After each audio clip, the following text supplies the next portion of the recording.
2003 or 2002, the release of this one has some conflicting information, but it is Bomberman Online for the PC, not to be confused with Bomberman Online for Dreamcast. It may or may not have been released in Japan, South Korea, Hong Kong, Macau, and Taiwan, although there also may or may not have only been a beta test in Japan. Hard concrete info is scarce. Take everything I say with a grain of salt. But it seems it was a PC game where you could connect to the official servers and play Bomberman Online with people. Only battle modes though, no campaign. The servers have long been shut down, but there is Bomberman Online International, which is sort of a fan continuation of Online PC. It has profiles, costumes, different modes like panel paint and hyper mode like we saw in Online Dreamcast. I have heard some shady things about this fan server though. Think Club Penguin fan servers, so play at your own risk.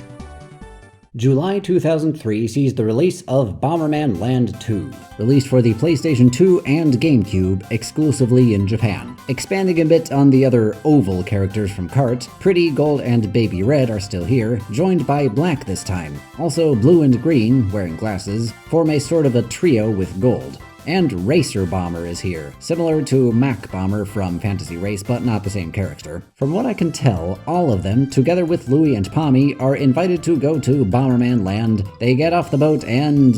yeah, no English fan patch, lots of dialogue. Sorry, but I'll hold off on this one too. There are other modes in the game. Here are Same Game, Panic Bomber, Classic Battle Mode, even Cart made it in here. And from what I can tell, this mode is called Survival Bomberman. Text scrolls by 5 hooded figures. Okay, so 6 holes, 7 gems in the menu, and we can go down this hole to find a procedurally generated dungeon crawler. As Bomberman, we explore these passageways and rooms and look for the way down to fight the boss in each area. We have a shield that also acts as a dash, and our weapons are bombs, a hammer for melee attacks, and a boomerang for ranged attacks. These get stronger by using them a lot, and we fight mainly enemies from the NES game, Baloms and such, but also Higagrunts in turrets and giant versions of many enemies. Following us are, I don't know what they are, but we collect more from chests and can send them flying around as an attack. I can't tell you what dropped coins are good for, but these green bags are items that we obtain after beating an area, and we can equip them. Don't know what they do though. We can pick up temporary power-ups like triple boomerang and shield fire attack. We fight a boss at the end of every area. These are characters that have been in the Land games. This toy soldier may have kidnapped Pretty if the image in the manual is any indication. But alas, no fan patch, so I really have no idea what's going on here. After this last stage, I got the last gem and some dialogue. I think I'm missing something, and I can't figure out what. Certainly an interesting addition though. October 2003 sees the release of Bomberman Jetter's Game Collection for Game Boy Advance, exclusively in Japan. It seems there is no plot here. There's pinball, I guess, with Mujo or Mechadoc occasionally kidnapping a Jetters member, so we rescue them. Here are a whole bunch of mini-games, many of them recycled from the Land games, but they're on GBA too, and with Jetters characters. Even Bagura is here in the background. Yeah, not much to say about this game as a whole, but it does still have classic battle mode, Mechadoc playable for the first time, each character with a special ability and another rendition of the Generation battle mode music. Now safe to call the second main battle mode theme.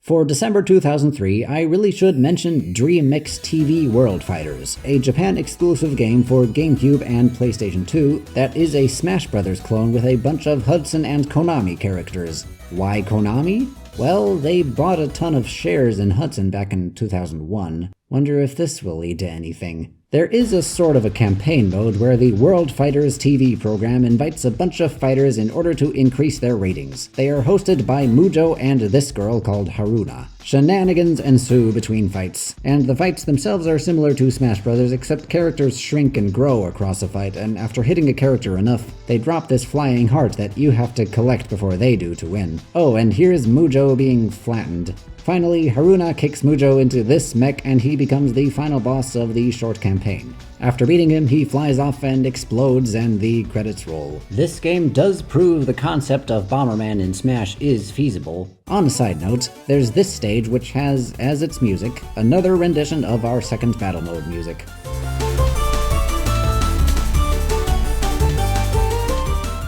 February 2004 sees the release of Netday Bomberman for PlayStation 2, exclusively in Japan. A game I can say even less about than I can for Bomberman Online PC. It was Bomberman Battle Mode over the internet, like online, but on a subscription service that was cancelled long ago and thus remains unplayable. It may or may not have had more costume and mode options compared to online PC, but take everything about this one with a truckload of salt. Nice rendition of the Battle Mode music, I guess.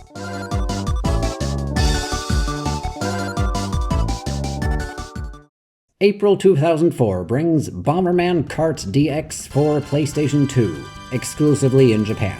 This has a similar setup to Land 2 with all these different modes. Classic battle mode is here, but instead of a land campaign, there is a racing campaign. If only I understood what they were saying. More of the round land characters are playable, like Green and Racer, and there is another survival Bomberman mode. It seems this one focuses more on equipping items. We have a sword slot instead of a hammer. After a lot of messing around, I did make it to this forest area, but couldn't figure out where to go from here. Black and the Gold Gang are involved somehow. It's sad that this entire sub-mode of Bomberman remains Japan exclusive and largely unplayable without knowing Japanese. At least not without some serious brute forcing. July 2004 brings us Bomberman for the Ngage, a short-lived console that Nokia made that also had phone capabilities. So you could technically count this as a mobile game, but it was trying to be a console, so I'll cover it. It was released in Europe and North America, but not in Japan, thus giving Atomic some company up there. Of course, Bomberman is not to be confused with Bomberman NES, Bomberman TG16, Bomberman the arcade game, or Bomberman Party Edition. We start the campaign and are confronted with a golden Bomberman statue with the inscription Bomber King.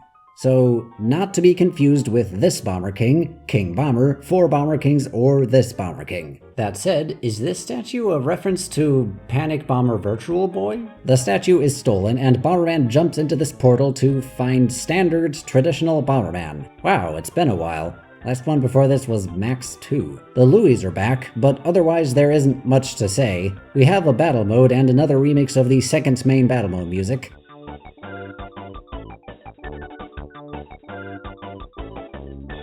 The campaign also uses a lot of music from online Dreamcast for some reason. Progression is linear again. We just go through the worlds beating bosses until we face Black Bomberman. Not this Black Bomberman. This guy is different somehow. Black defeated, we get the statue back. He goes for a cheap shot, but Bomberman stops him and the statue is returned. The end. October 2004 brings us Bomberman Battles for PlayStation 2, released in Japan and Europe, but not North America. The European release was retitled Bomberman Hardball. The oval land characters are here, and this time they didn't change Pretty's name to Pink, but they did rename White to Ivory, Black to Star, and Green to Jade for some reason. In life mode, we can watch Bomberman chilling in this room, and change what he's wearing with unlockable costumes, and watch replays of the actual games we play, I guess. Standard battle mode has 4 modes. Normal battle that we've always had, star battle where we collect stars in the arena, point battle where we get points for bombing enemies, and crown battle where we race to see who can get to the crown first. But the main novelty of this game are 3 different sports games. Here's baseball, I kinda suck at it. We have tennis, which plays like Mario Tennis, and golf, which is similar to Mario Golf. It's been a very long time since I've played Mario Golf. Come on, come on, come on. So there are tournament matches, but no proper campaign or anything.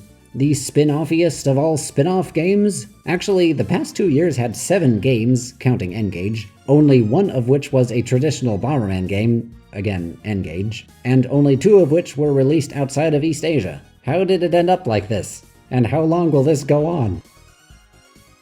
May 2005 sees the release of Bomberman for Nintendo DS, in all regions. Another one just titled Bomberman, so not to be confused with Bomberman NES, Bomberman TG16, Bomberman Arcade, Bomberman PlayStation, also known as Party Edition, or Bomberman Ngage. First thing to note is that although this would count as a mainline game, it uses the oval design from Land and the other spin-offs that may or may not tie into Land. The second thing to note is that the international box art looks familiar. Wait a minute, that's the Japanese box art for Battles. You know, the one retitled Hardball in Europe? Why did they change the box art on that one just to reuse the art for a later game after all? So we start a file, and there's this bomb crystal that shatters and corrupts all the areas we see, and so we need to go restore the areas by going through the levels and beating the bosses. That's all the story we're getting. Gameplay is linear again. Gone are the days of Max 2 and Super 5 with multiple exits and branching paths. We go through 100 levels, 10 in each area, finding the exit at each one and beating the boss until we get to the end. But there is a gimmick here. Remember way back in 1990 when we had Bomber Boy and we could choose power-ups from our inventory? Some of them lasting only for one level? Well, that kinda comes back here. Instead of immediately using a power-up when we collect one, it ends up in our inventory on the bottom screen. We can use these power-ups before and during any level. Bomb up, fire up, speed up, when used, carry over from level to level, but if we die, we're resets to 1 bomb and 1 fire, so it might be good not to max them out to 8 until we have a larger stock of them.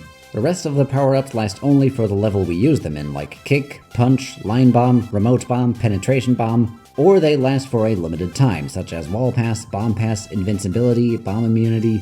We can use these glasses to reveal where power-ups are in the stage. The shield is here again to block flames from the front. Dangerous Bomb is its own power-up now.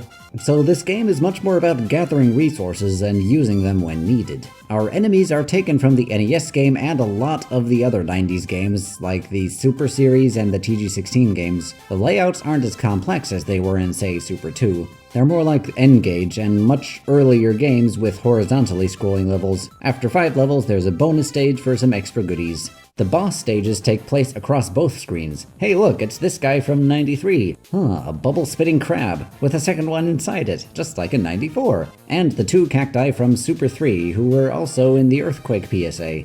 No sign of Brain Bomber piloting them, though. This vampire dude has us teleporting between screens. Oh, and it's Petunia, but without the face. It would only need more music from the 90s games to be an homage to them.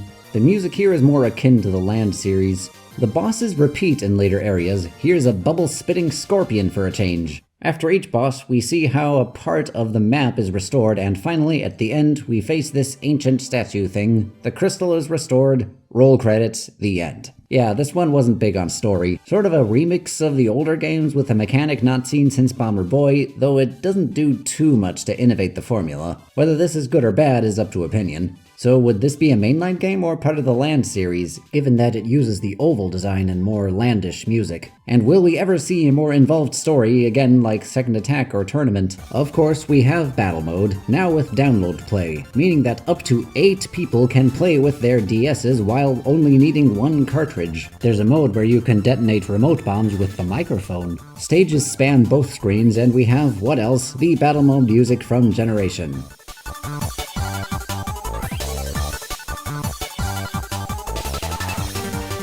June 2005 brings us Panic Bomber for PlayStation Portable. So not Panic Bomber for PC Engine CD, Neo Geo, or Virtual Boy. Released exclusively in Japan. It is Panic Bomber but on the PSP. Not much else to say. No campaign that I could find, just matches against friends or the computer, as well as challenges. It has some music from Online Dreamcast, but of course it has another rendition of the second main battle mode music.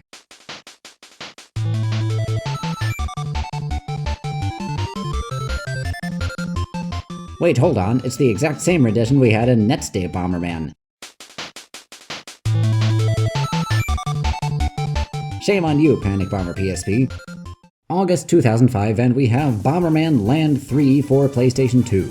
Exclusively in Japan again. Like the previous Land games and other spin-offs, it has different modes like a cart mode and battle mode. Let's start the campaign and, well, we sure are on a ship again, like in the other Land games. Pretty Bomber exists, together with this butler dude. Gold and the gang are here, and it seems everyone has their own theme music. Oh look, Racer is back as well. And here is Gold's dad. So that's a thing.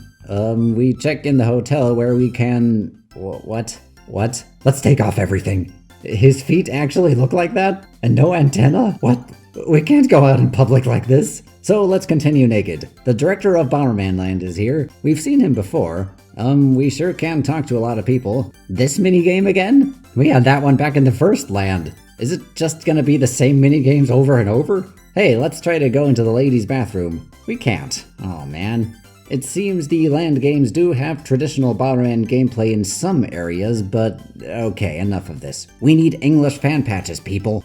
If you liked the oval design, well, sorry to say, but this is the last time we're seeing it, at least for White Bomber, so say goodbye everyone. When I choose Battle Mode, it goes to the PlayStation menu for some reason, but here in the game's files is another rendition of the second Battle Mode theme.